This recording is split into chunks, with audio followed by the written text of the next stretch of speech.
Chatting about old times, these former soldiers are proud of their military service, and they feel the controversy surrounding the Yasukuni shrine is unfair.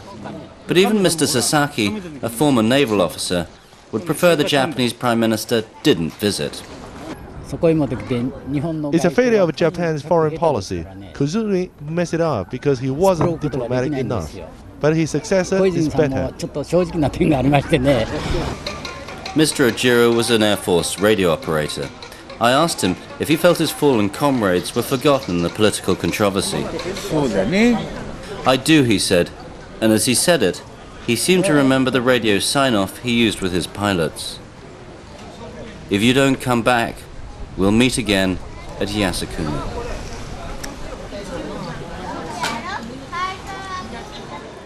But tears are being shed in China too, where memories of the war are also still fresh. In Nanjing, a few survivors remain from one of the most violent episodes of the Japanese occupation.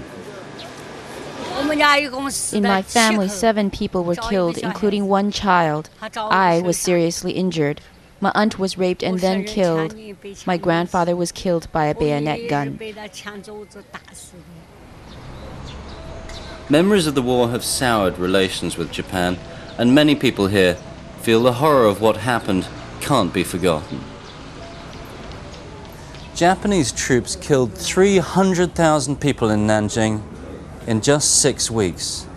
Today, very few survivors remain, but those that are alive insist the Japanese government must apologize. Another survivor, Mr. Jiang, saw his family murdered on the banks of the river by Japanese officers carrying samurai swords. He escaped by hiding with his infant brother. They survived by drinking water from pools piled high with bodies. As he showed me one of the other massacre sites, a Buddhist temple, he explained that he firmly opposes the shrine visits, but sympathizes with the soldiers' families.